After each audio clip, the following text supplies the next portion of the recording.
All right, the court will call the case of the state of Michigan versus Eric Martin, case number 23S00425. Rachel McDuffie for the people. And standby counsel, Assistant Public Defender Jay Bellinger for Mr. Eric Martin, who appears via Zoom. Mr. Martin, can you please unmute and state your name for the record? I'm a living man, capital E, lowercase R-I-C, of the capital M, lowercase A-R-T-I-N family. One of the people, sovereign, not a legal fiction corporate entity defendant with a name similar to mine. I'm here by special appearance to threaten duress, not willingly. Now, again, I object again to any attorney being appointed to me, representing me. But that's something I want to ask you, Washington. Now, you said you're appointing this public defender. Are you appointing it for me, or are you appointing it for you? Or is it Sir, just standby? made my decision on that. It's standby counsel. If you have motions to make, you need to make those at this time. Yeah, that's how I need. I'm seeking clarification. Are you appointing him against my will to have an attorney appointed for me? Yes, it's not representing you. He's standby counsel. Please make your motions. Yeah, that's it. Well, that's how I was going to make the motion to dismiss him if he's if you're trying to appoint him for me, which, as I already said before, I will not be taking no attorneys. I'm one of the people. I'm not a defendant who's, yeah. So as I said before, so I'm not going to be accepting any attorneys. Nobody's saying you have to accept the attorney, but the judge is doing what she needs to do to protect your constitutionally guaranteed rights, appointing a standby counsel just in case you realize exactly how far over your head you really are. He's going to fraudulently assume I'm a defendant, and which would then fraudulently give the presumption I'm under the jurisdiction of the court, which I'm not.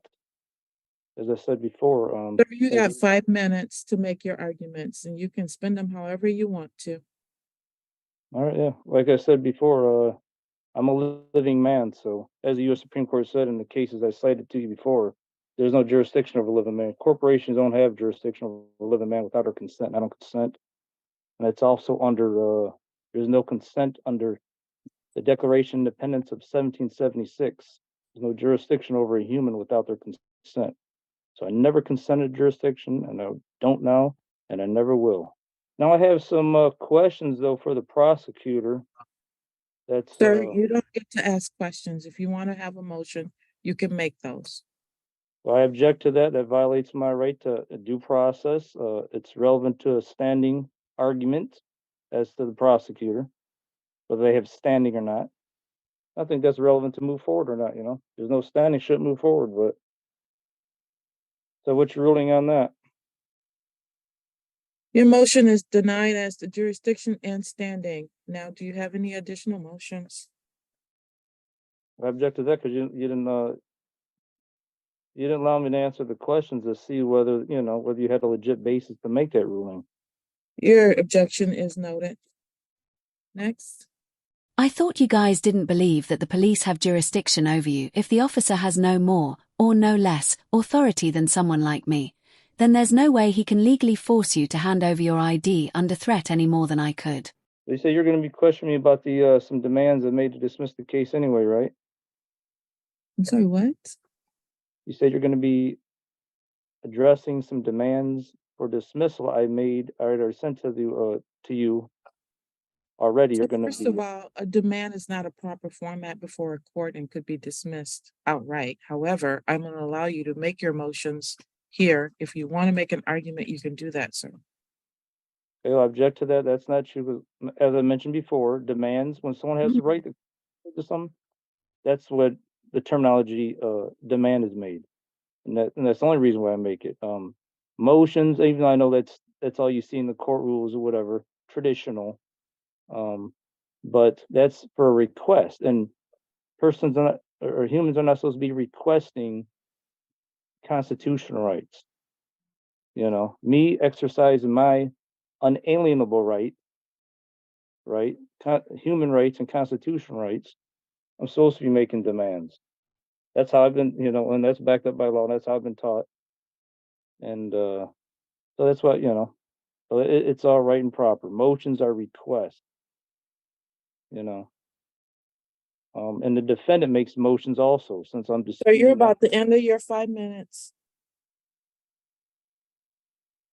Well, I objected 5 minutes being any time limit also. That violates.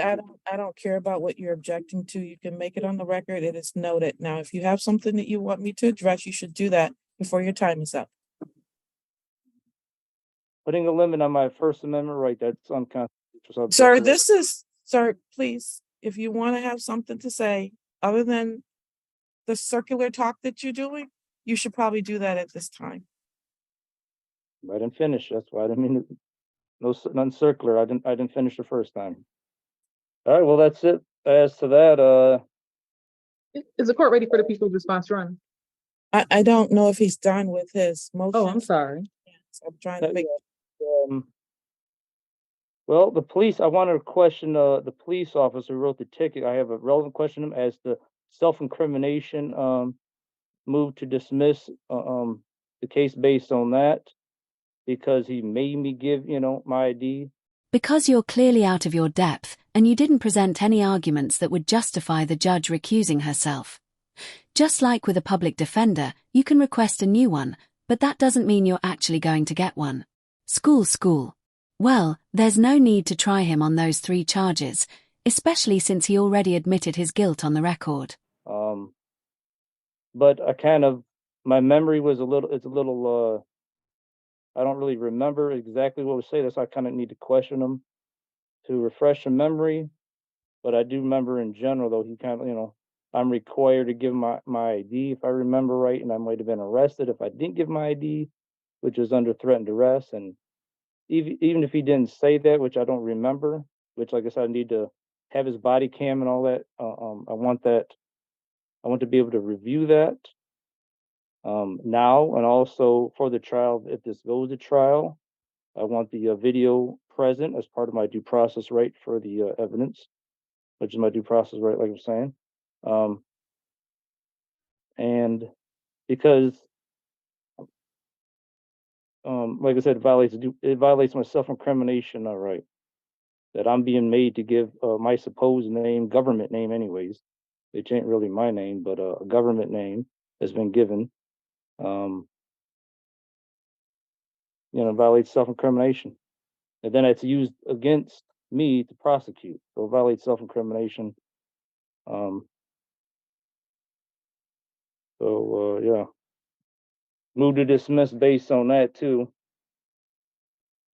And like I said, if you need more evidence as to, like I said, his questions, then he needs to answer my question. I was about to send out interrogatories to him.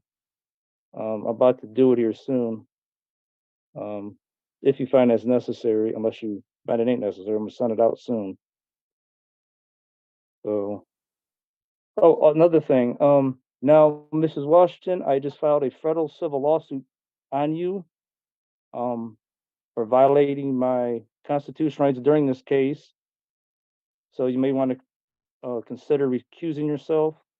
I know you probably didn't get a receipt yet because I just sent it out like 2 days ago. So the court will be getting it, if they didn't get it already, be getting it this week. And yeah, so point that out. As to your motion to recuse, that is denied.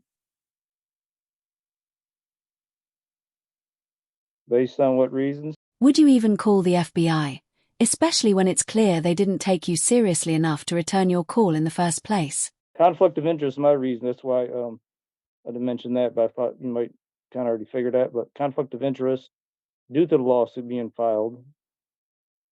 That's the grounds of my demand for dismissal.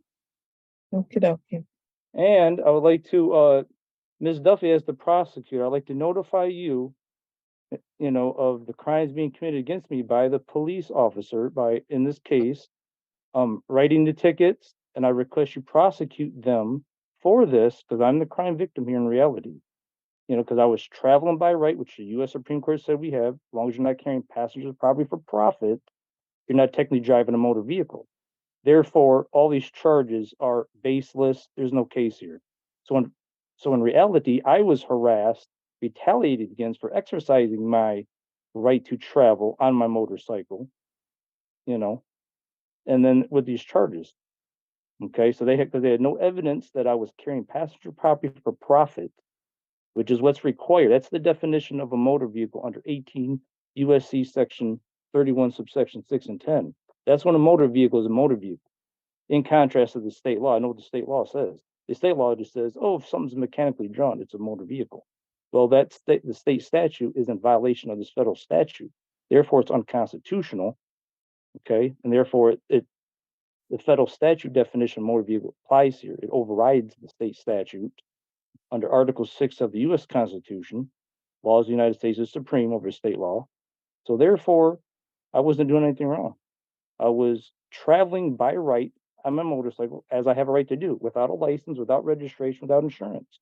Well, unfortunately for you, you're not in a public space, you're in a courtroom. And even though this is happening over Zoom, the same rules and regulations apply as if you were there in person. Now, let's hear from the prosecutor, who is about to systematically dismantle everything he thinks is true. So I was all within my right under that federal statute and the U.S. Supreme Court case law that I cited already in the court that they sent back. But one of the main cases here is Packard versus Banton, U.S. Supreme Court case law. Okay, this is a little more specific than just saying people have a right to travel. It mentions there specifically, and I'm gonna mention right here, volume 44, Supreme Court Reporter, page 259. The streets belong to the public and are primarily for the use of the public in the ordinary way. Their use for the purposes of gain is special and extraordinary, and generally at least may be prohibited or conditioned as the legislator deems proper. As they're saying right there, so we do not need a license if we're not using the streets for profit, for gain. I wasn't doing that. The police don't have no evidence of that. So he shouldn't even pull me over, stop and wrote a ticket, none of that. So I'm the crime victim. I request you prosecute him for that. And it's also a federal crime, which I'm gonna be contacting the FBI about. I already tried once. I gotta call him back. Oops. Looks like someone didn't actually read the case law they're citing. Anything else, Mr. Martin? Well,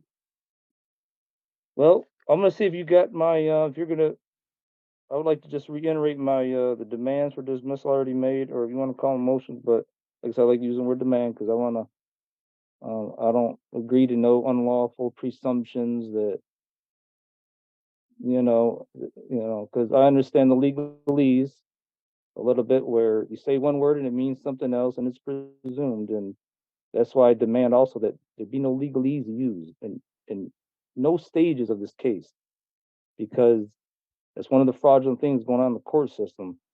I'm gonna be filing a class action to stop this on a grand scale, but I know it's happening. That's why, like, for example, I use the word demand to use the word motion, and it can be presumed you're a defendant. Because defendants make motions, see? So that's why there should be no legalese used here. It's fraudulent, it's wrong, it's immoral, it's pathetic. Whoever made this stuff, because it's putting it's a blanket on a lot of people that don't know no better in the system. Something else. Now, when this proceeding started, I noticed on the screen it said no recordings are allowed.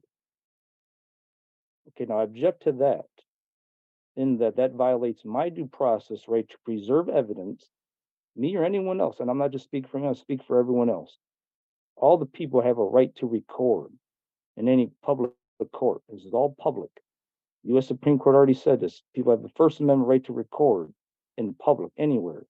And it's also a due process right to preserve evidence. Because if my rights are violated during these proceedings or any other, along with anyone else's, we have the right to record that and have that evidence to bring criminal or civil charges. So that's why that's not supposed to be popping up on the screen that video, audio recordings ain't allowed. Man, did he ever pick the wrong fight today? This is probably one of my all-time favorite sovereign citizen shutdowns. And to add insult to injury, she gives him a classy little reminder that he's not even in the same sport, let alone the same league, as a real attorney. Right, thank you, sir. Ms. McDuffie. Thank you, Your Honor. So I am aware of 5 items that have been filed by Mr. Martin, I think after this case began to be pending in this court. And I'll just briefly address the as to the formatting of those. I did notice all of them are handwritten. He does write a date on the top of each document, but then he usually signs off with a different date on the bottom of the document. So if it ever comes into play that there's an issue with the timing with respect to deadlines or anything like that, for my purposes, I'm just going by the date that it was received by the court, which is usually a third date that is different from the other two. So the first document I'm aware of is titled Demand for the Return of My Motorcycle. That one was received by the court July 27th, or yes, I believe somewhere around there. I'm sorry, I'm not going to the dates aren't really important, so I'm not going to dwell on those. I'm just addressing these versus actually, I think, responding to them in detail. Defendants specifically ordered and demanded that the troopers from Michigan State Police return his motorcycle in this case. That is a request to police that was filed with the court. No response appears to be required or called for from the people, so I don't have anything to say about that. Next is the motion that was filed for the disqualification of the judge in this case.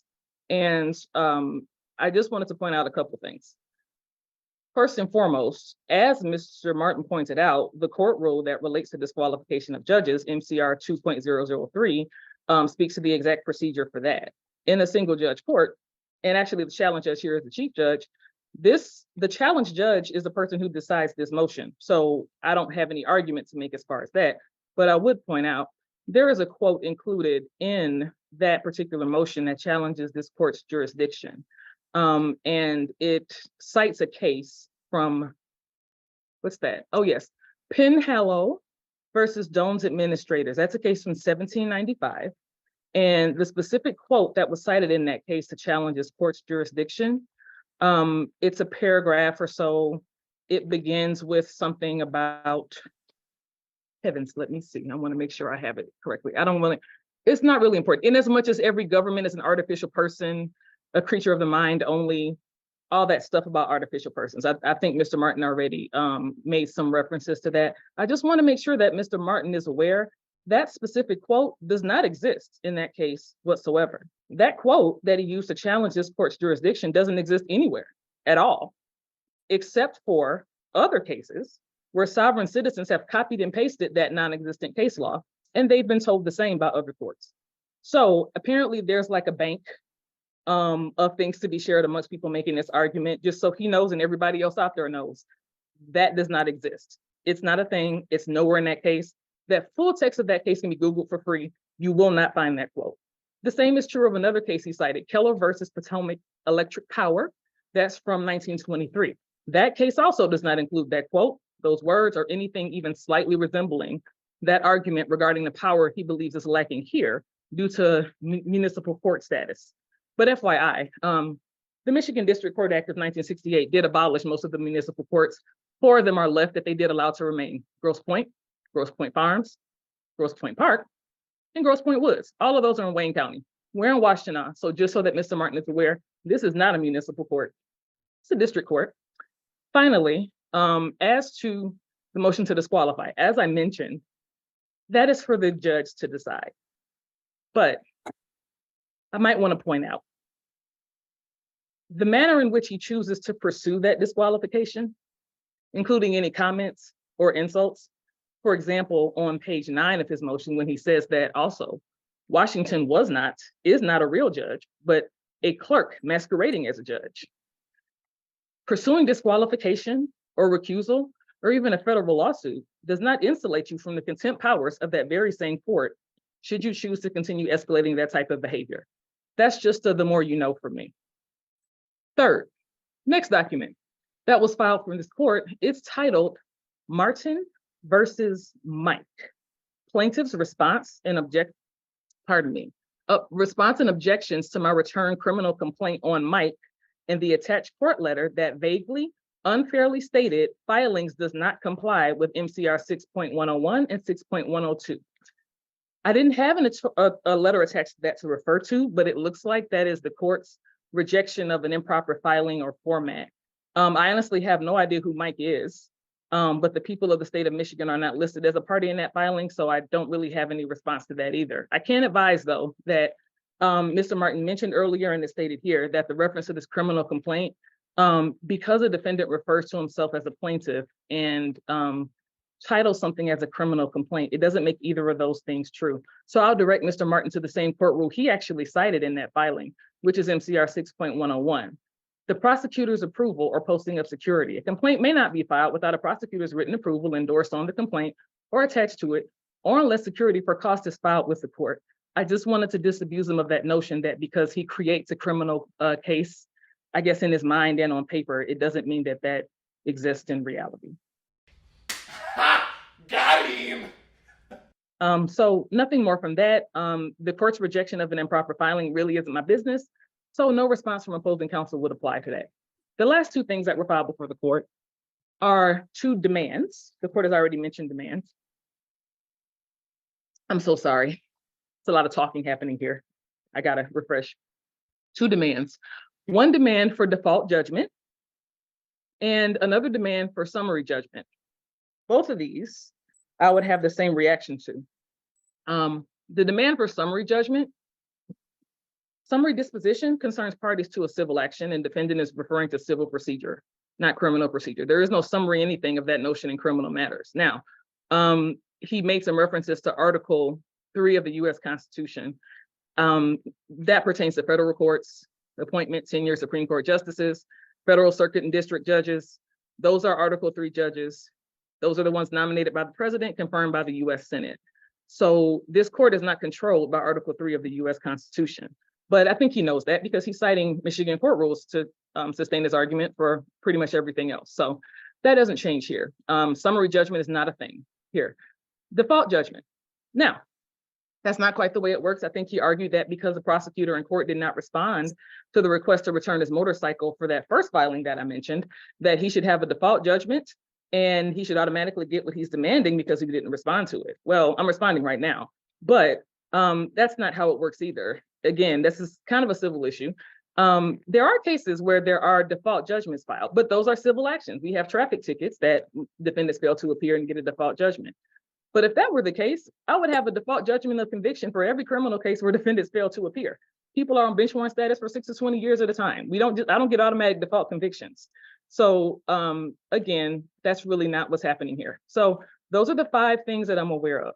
Now, finally, if it were true that, as Mr. Martin stated, that federal law trumps all state law, and that all state law and state courts are unconstitutional, the state court system would not exist. And the US Supreme Court would not hear cases resulting from the need to interpret state law. Mr. Martin has yet to hear, as all of us do, of state constitutions and the power of the state courts that come from those being abolished. So his reference was correct, that there are people in this system who don't know any better and don't know what they're doing. I don't think present company is excluded from that.